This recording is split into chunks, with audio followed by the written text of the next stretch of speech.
So everyone, this is my stream. So I was going to tell you about my life story. I've had some mistakes in my life and some achievements. So pretty much I'll start off when I was really young. Alright, so I can't really tell you everything because when I was young I don't really remember everything. So my mistake, I was being an idiot as a kid. I think I was around 9, probably 8. And I was on a brick wall. And I decided to play Humpty Dumpty on a brick wall, and I fell. The wall collapsed over me, and I broke my head open. There's actually a scar right here somewhere. I don't know if it's a metal plate. No one actually told me, really. Don't remember much. But I walked home with a lot of blood pouring out. Probably crying as well. So that was in Adelaide. I would tell you about where it was, but memory's real far fuzzy from then. I have a real bad memory, so I thought I'd tell you everything that I remember. So we lived in Adelaide for a few years, born and raised in Adelaide. I'm actually Aussie, English accent. Everyone says that I'm different accents and that, but I'm actually English. I'll start off with my name, Dylan Charles Rogers, age 21, sex male, as you can see. So we moved from Adelaide to Perth, lived in, I can't actually tell you that, memory is real foggy. It was somewhere around Armidale. I'm pretty positive about that because we used to live near Carousel. Anyway, we lived there for a few years, a few years. I went to our school down in Perth near Linwood. Kate went to Linwood Primary School. I went to a school called Riverton. And in my life there was pretty bad. Don't want to swear in this video as much, but I'll try not to. My life was bad because they had to make pretty much a metal cell for me because I was a very bad person in that school. I was the bully.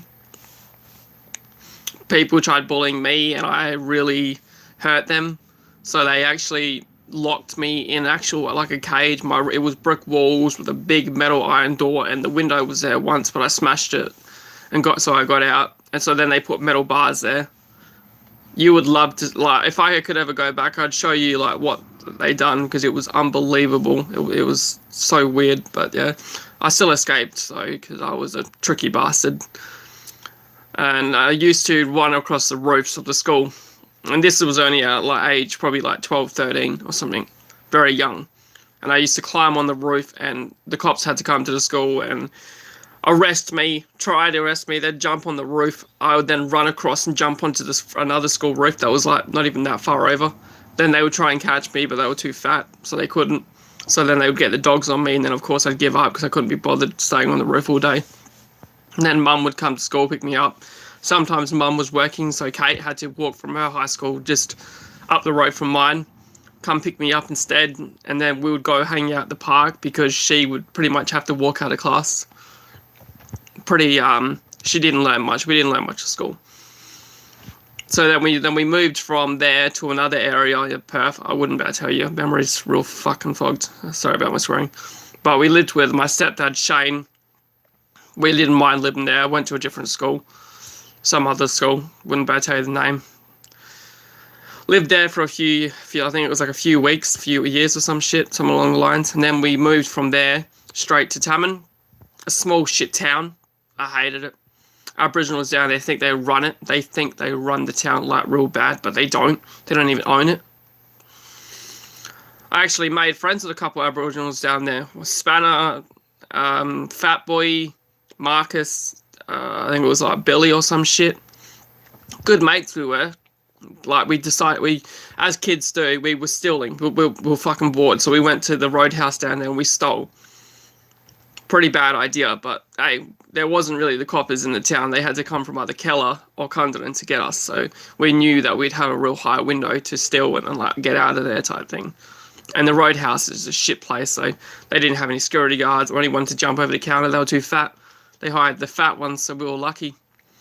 And then one day they decided to wander off, and we decided to go and do the stupidest thing ever. Fucking slap a ball on the ass. Oh my god, that was the stupidest thing ever that day. We were riding through these fields on a dirt trail out of Tamman, bored, Wasn't much to do. My mate's tyre broke, so we went to this farm. We got his tyre fixed and all that. It was lucky. And then we see this ball across the field, and we're like thinking, a fat boy's like, hey, Dill, let's go slap that ball. Well, I'm thinking, nah, man, fuck that shit, man, fuck that. Look at the size of the horns on that. That thing's huge. Look at the balls on it. It's freaking huge. Nah, he jumped the fence, the dickhead. He starts walking across the field. It doesn't do anything. It doesn't even stop. It just sits there. It doesn't even look at him. He slaps it on the ass, comes back, jumps the fence, nothing. I decide to think, oh yeah, I've got big balls and that motherfucker, so I go across the field myself. I hit it. It turns and starts ramming at me. I'm jumping over the fence. Then we thought we were safe. Turns out we wasn't. There was a gate there that had a hole in it. We didn't even see it. So we're walking across like, no, the ball, all like scared, sort of in a way, but excited. We jump on our bikes. We start riding up the trail, and all we see is this big, massive straw of smoke come across the field, straight through the hole, and chase up the road. We see a truck. We jump on the back of the truck. A guy slams his brakes. Hey, get off my truck. And then he sees the ball behind, and he's like, hey, you can stay on my truck. So he gave us a lift back to Taman, or back into, because we were real far out, like probably 12 blocks out of Taman. And his bike started to act up stupid again because he couldn't ride as big, because he was fat. He was huge. That's why we called him Fat Boy, but he didn't care about it. So he decided to... We decided to hitch a ride on the back of the truck, and it was the bumpiest ride ever because the guy was on drugs, obviously, but we didn't care. We were happy that we didn't get rammed by that frickin' ball. So happy, man. So we had a few good laughs that day. I go home, he goes home, they go home to their house, and that Mum finds out. Mum goes, "Are you okay? You okay?" And it's like, "Yeah, I'm fine." She's like, "You shouldn't have done that." I was like, no, I shouldn't have slapped that ball, because he now is going to remember us. And he did remember us, actually. We actually had to go through there one day as a school trip. And it turns out the school took us to the same bloody place to see a ball. We didn't even know that we were going to the same place. But we're all on the bus, and we're like, looking at the surroundings, we're like, dude, isn't that... Oh, shit, don't tell me. And then we were like, "Miss, where are we going?" And they were like, she was like... "We're going to see a bull with big balls and big horns and that." And we're like, "Wait, what? Oh, God, no. It was meant to be for a... Oh, no, it was like a learning trip about balls. We were learning about balls. I don't know why. I did not want to know. So we went and see this ball, and it turns out it was the same frickin' ball. Oh, no, we didn't want to get off the bus, but we had to. Bloody sucks. So what we done is we climbed down to the freaking side of a ute, thinking we'd be safe. Now the bull saw us, and he rammed through the fence and chased us. The kids were fine, but he chased us, the prick. So we were running across the field while the bull was chasing us. And then the farmer got out, and he locked it up in a proper pen. Thank God for that. And then he asked us how he knew, and then we told him, and then he was like, "Oh, so you're the pricks that come over the other day and slapped it." And I watched you and laughed at you, and I'm like, "Yeah, we were just curious." So that happened. And then I went home the next day. And then next day for school, I'm riding down after school, because school was fine, sort of. Got into a fight, but I didn't care. I'll tell you about that in a sec. Pretty disappointing day. You won't even want to hear it, but I don't know what happened to me. It was just something bad. Anywho, I got into a fight with my mates. For some weird reason, they turned on me. I don't even know why, but... I go for a ride down to the post office to pick up some mail from Mum, and they're standing there with rocks in their frickin' between their knuckles. And I'm thinking, oh, okay, we're probably going to go break something. All right. I go and sit next to him, and he's like, hey, Marcus is like, "Oi, you fucking prick, you betrayed us." And I was like, "Betrayed you on what?" And he's like, "You fucking told on us. You told the cops." And I'm like, "No, I didn't." Turns out someone told the cops on him about the thing in the roadhouse. It wasn't me. Why would I tell when I was the fucking one there doing it, and I'm the one who suggested it? So I got punched in the face. I had a busted lip here, and a bit of a cut there where the rock actually was stuck. And that day I actually lucky, because I got like an angry streak. I tend to get an angry streak from time to time, and I picked my bike up that weighed a lot, and I smacked him across the face with the bike, and the other guys ran. They didn't expect it. And then he's like, "Oh, I'll get you for that, you fucking prick." So then I went home. I admit it. I was crying. I was in pain. I had a slice right there where the rock was actually in the gum pushing into my mouth. And Mum Mum like didn't see it. Kate helped me that because I didn't want to tell Mum that that's what happened. So Katie, she pulled it out, and she like, I don't know, she put a band-aid on it. Didn't do much because there was a hole in my lip, but she tried doing it. And then she made me swallow salt water, to get rid of the pain, and it actually was the worstest feeling I've ever felt. But anywho, here's the bad part. So school that day, before all that happened, I fell in love. Well, I don't know if it was puppy love or just love, but I fell for a girl called Rebecca Robertson at the school in Cunderdin. I don't know what happened. I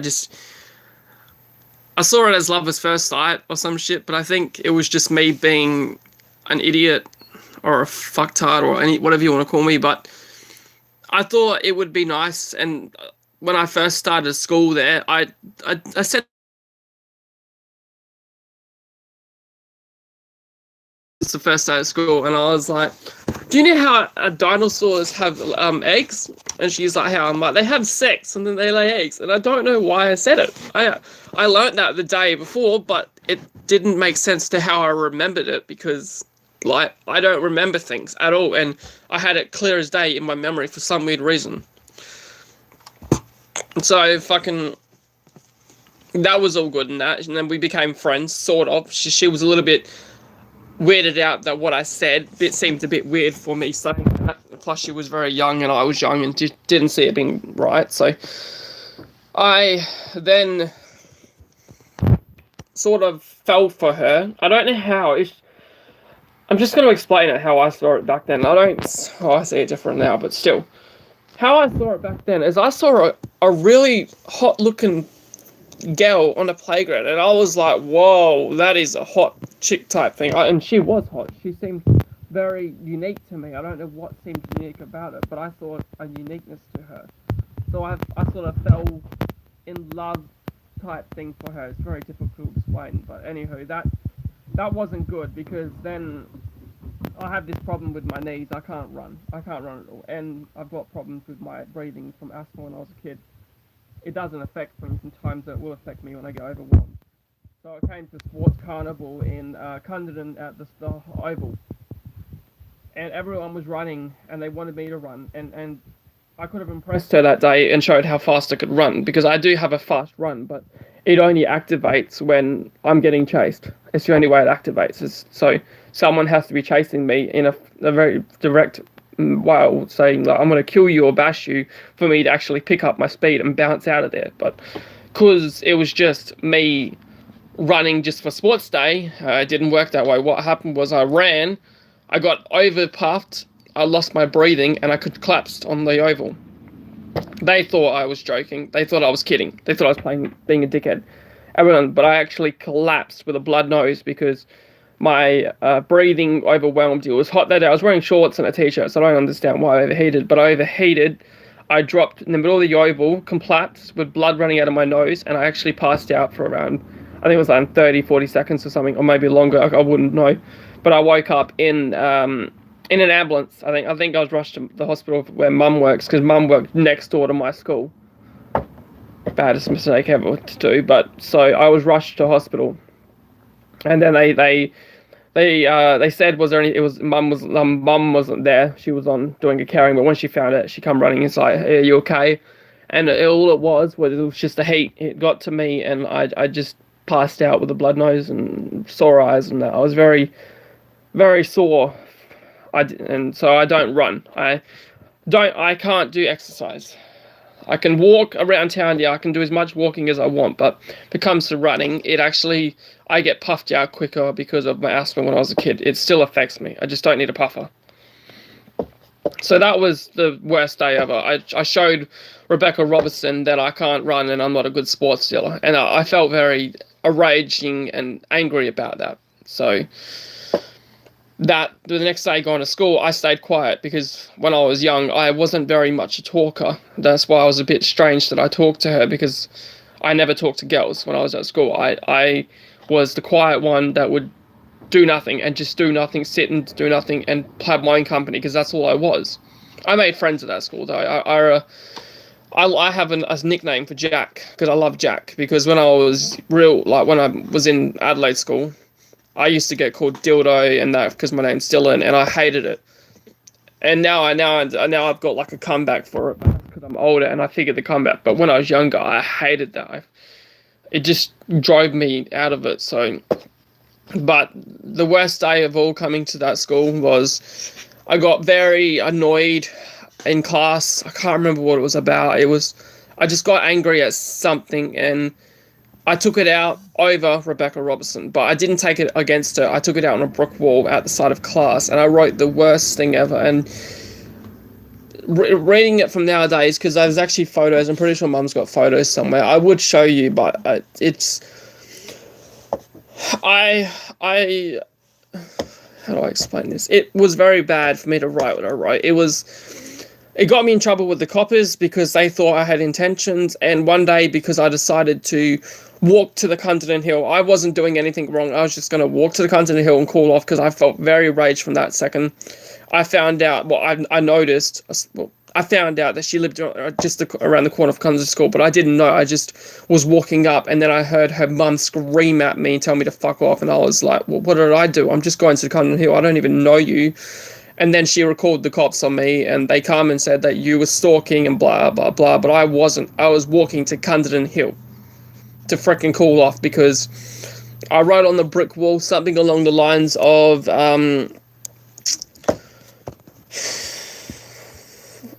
don't take this don't take this being bad, people, because I have changed. I have changed a lot. So I just don't want you to take this with being bad. But if you do, it's up to you. People have their own opinions. The way I see it is, I've seen people do worse than this, and they've actually gone on over their intentions. I didn't. I kept my intentions down. So don't even think about freaking mocking me, saying, oh, you fucking prick, you should have did that, oh, I should call the cops, because you've done worse, and I bet it, or someone you know have done worse, okay? So anywho, I wrote on the brick wall something along the lines with a yellow texter, because that's what I had that day. I wrote on the wall, after storming out of the classroom, throwing chairs out the windows. Lucky Rebecca wasn't in that class. She was in a different class that day, but she was meant to be in that class in like 5-10 minutes. And I smashed the windows. I threw a chair at the teacher. Actually hurt him badly. They tried restraining me, and I used my right leg, and I kicked a table over my head to knock a kid out behind me because he was spitting paper balls at me that day. So in a way, a few things got me pissed off that day. A few things got me really riled, and I just wanted to kill someone. I actually had the nerve to kill someone, but I didn't. Instead, I took it out on a brick wall with a yellow texter, and I took it out over someone that I shouldn't have hurt, because she now feels very scared of me to this day, and I feel very bad about what I said. But anyway, I don't want to beat around the bush anymore. I try not to trust that. I pretty much said on the brick wall, Rebecca Robertson I'm pretty sure it was something along as a slut, and she's gonna die by my hand. I'm pretty sure I put rape on there. I won't, but I can't exactly tell you what I said because I don't remember it by clear. But if I saw the photos, I'd read it to you. But I pretty much said something around the lines of, "I'll rape you and kill your family." I'm pretty sure that's what I said. But that was anger that day from everything. Like, I had anger from a kid spitting balls at me. I had anger from something else. Anger from this. Anger from that. Probably anger because she what's that word? Not stood me up, because I didn't ask her out. I saw her chatting with Nathan, a kid called Nathan Ryan that I still fucking hate to this day. And I think I got a jealous streak because they went into the sports shed. Well, someone told me. I saw a glimpse of it for like 2 seconds because I walked past and I heard noises, but I think they were just doing it to piss me off. I don't know, because she didn't have, like, she wasn't a fully grown, mature type thing. She was a very, yeah, I don't know how to explain it, but anyway, I pretty much scared her. I tried apologizing to her like a few weeks after, and she actually moved school. Her parents made her, they either said I had to move school or she had to move school, but I quit. I actually quit the day that I did that. When I walked to Cunderdin Hill without my school bag, without anything, I just walked to Cunderdin Hill, and then I'd noticed that some woman was screaming at me, but I didn't know who the hell she was. I didn't know what was going on. I was pissed off, and I was like, shut up, you fucking woman, you don't know shit. And I walked straight to Cunderdin Hill, and then I saw a cop car coming up the hill, and I was like, what's going on here? What did I do? Is this public property? That's what I was thinking to that day. Is this public property? Because, like, it's Cunderdin Hill. Everyone goes there. And it turns out that the woman that screamed at me was Rebecca Robinson's mum. I had no fucking clue that she lived there. No one told me, and I wouldn't have wanted to know unless I was going to go see her. But no, I was going to Cunderdin Hill that day. But no, because I wrote was on the wall, they actually thought that I knew her house was there, and they knew that I was going to go murder the mummy. But no, I wasn't going to murder the mummy. I was going to Cunderdin Hill to calm the fuck down because I was very pissed off that day. Getting pissed off now. Calm down. Sorry, I'm getting riled. It's just something that annoys me. Because I now, for some fucking weird reason, dream of, I dream of her, but I don't dream of what I do. I dream of, I think it's like, what should have happened, maybe? And they tend to hit me every few, well, actually, I can't tell you when they hit me, because they hit me when they want to hit me. So I could pretty much be asleep one night and I'll have a dream of something that should have happened, but it doesn't happen. It's my guilt trying to cover what I did. I do feel guilty for what I did, but I actually forgive myself, and I forgived her for whatever she did. I actually tried forgiving. Oh, I did forgive her. I did forgive her. My mistake. I did forgive her. I actually forgived her for what she did to me. And to this day, I actually do want to walk up and apologize, but I remember, like, I made a fake account when I was living in Pruna Way in Northern. I made a fake account to see if I could apologize away through fake account, but it didn't work because she told me I pretended to be Dylan's friend, as in me as a friend. I pretended to be his best friend that she knew very well, but I didn't want to tell. I tried to stop her from knowing the face, so I tried faking it by getting a face off of Google, but that didn't work because she went on to Google at the same time I went on, and she saw that I got it off of Google, so she blocked me.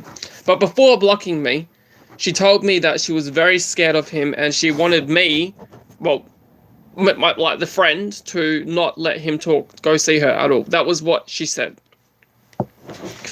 So I saw that she was very scared, and she was scared, and her mum was actually scared that what I was capable of, because they somehow knew about my past, and my past is a dark past, a very dark past. But I've changed so much. I had a job. I was working with essential personnel. I completely forgot about her. Completely forgot. Like, I completely forgot everything about her.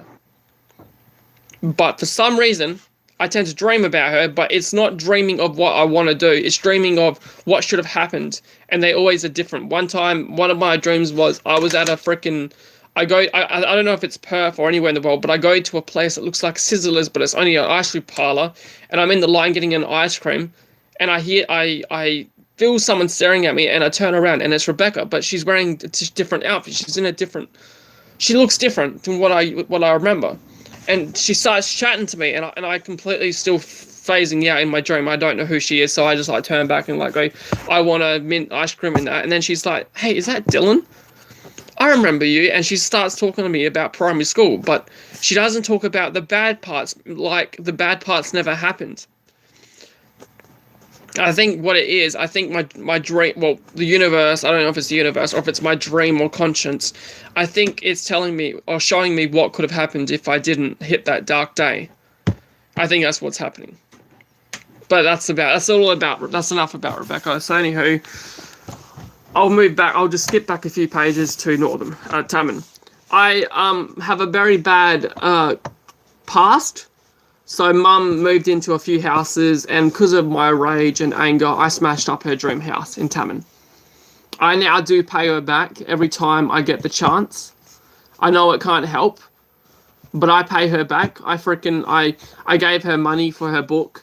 Every time she needs help, every single time that she needs help, and I don't want it, but if Every time she goes, Dylan, can you come for a drive to Perth, or can you come and help me, or do you want to stay the night? I always say yes. Always, because myself, I know that that I took Mum's life away. I destroyed her dream house. I destroyed most of her houses that she had.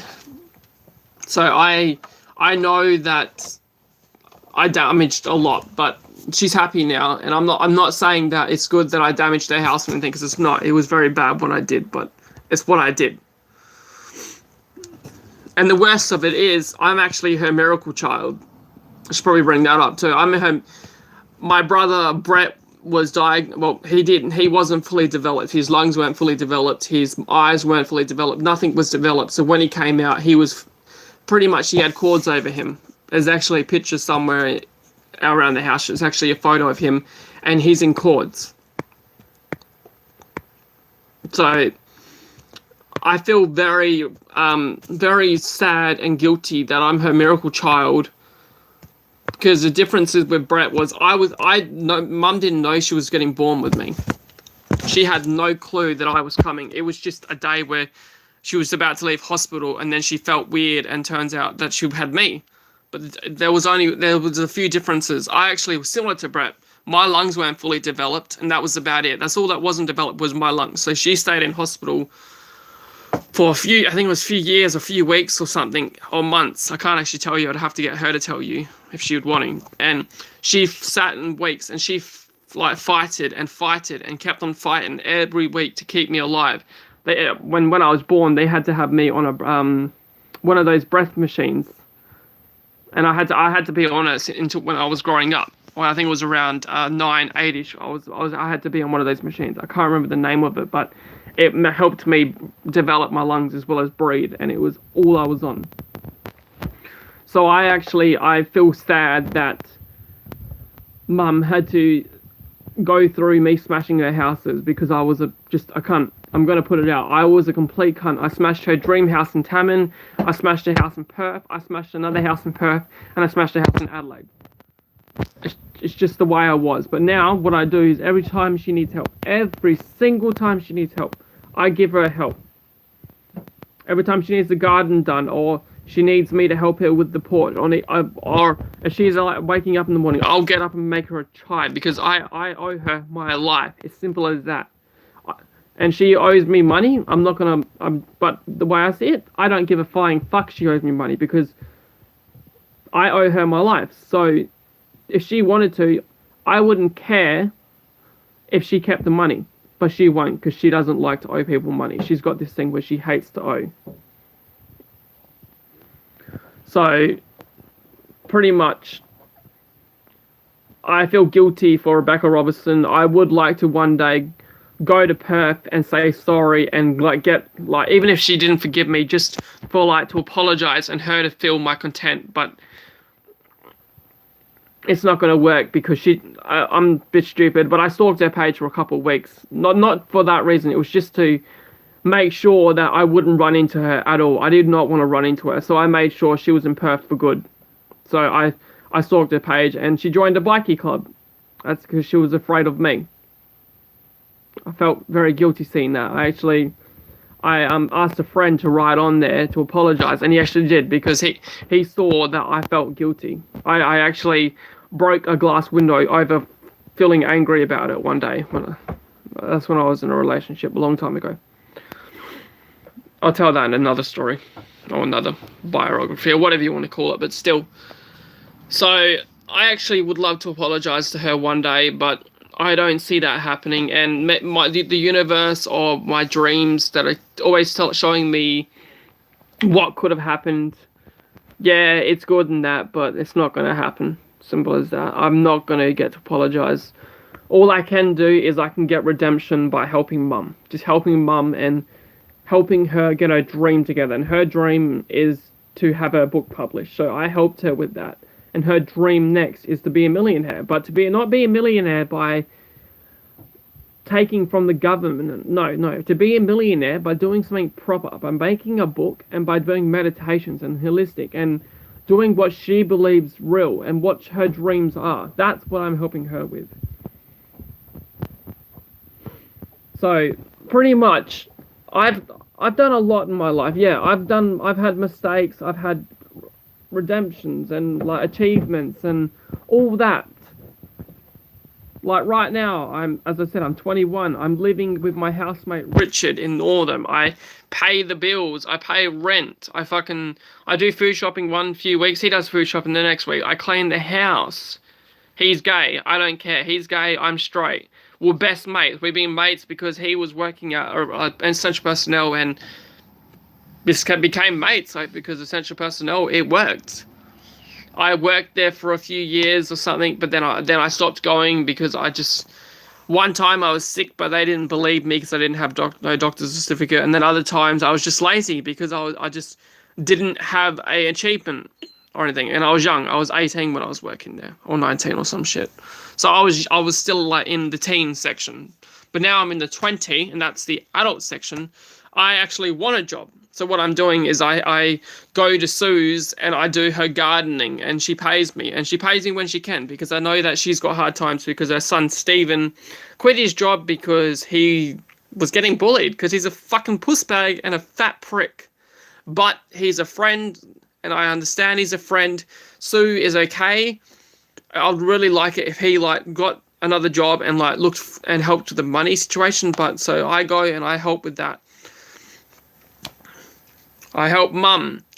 I sometimes help my sister if I can. If she needs money, I will give her money. Even if it's for frickin' cigarettes, for all I care. Because what goes around comes around. Is how mum puts it and how I put it. So, I hope all of you guys like this. And if you don't, so be it. But I hope you share it through the world and show them and not make this all about me, because I don't want this all about me. I just want to tell you what my life is and how sometimes it's bad and sometimes it's good. It'll be good if you do that. So that would be good. And I'll be on maybe tomorrow depending on what I'm doing. But right now what I've got to do is I'll show you so you can see what I'm helping my mum with. It's alright, it's gone black because I've got the cover on, but it's alright. This is my mum's house. It's bright there. That's what we did yesterday. We completely tidied it up to that, all nice and clean. She's all spiritual and that. That's our family tree on everything. The lounge room is slowly getting tidied up. The kitchen is getting clean. The table will be clean. She's given me the stereo that is over here. The stereo over here is mine. It's the stacker. Pardon me. This is my stepdad, Dave, that I will soon call my dad. And I've got a real dad, but when they get married, it's how it will be. That's my sister, Katie. That's my sister, Samantha. That's my mum, Rebecca Henley. That's us in a family portrait. That's Dave's son, Anthony. Mum's... Yeah, that works too. That's Katie when she was getting older. Someone made that from mum. That was when I first baked my first banana cake. First time baking a banana cake. Jeez, I was happy. And surprisingly, it was a nice cake. That's my brother Brett. This is his ashes with Gemini's ashes, mum's cat. And this is how spiritual she is. That's all the stuff she likes. She's a collector of angels. She loves angels. It's like the best thing in the world. If I walk out the back, I'll show you what we're doing. We are organising a garage sale out here soon. So, this is all the stuff that we're organising for the garage sale. Slowly getting there. This is their property that they live on. I come and visit from time to time. Reconnecting, sorry. I'll have to show you another day. I just noticed I've done 34 minutes. So I'll show you another day, since 34 minutes is not what I was expecting to do today, but still. I've done a lot with my mum. I've helped her with so much. So I'm slowly redeeming myself. But I would love this video to go through the world And hopefully one day Rebecca Robertson will see it. And I apologize for what I did. I can't make it better. I can't go back and change the past. I probably would if I could, but time is not invented like that yet. But I'm sorry for what I did, Rebecca. I am very sorry, and I'm hoping we can be friends and we can either look through the past. If not, still, I apologize for what I did. I apologize for what I said. I was very stupid and dumb, and I don't want forgiveness, actually, no. I just want you to live your life not being scared. That's all I want. That's all I want. For you to live your life not being scared.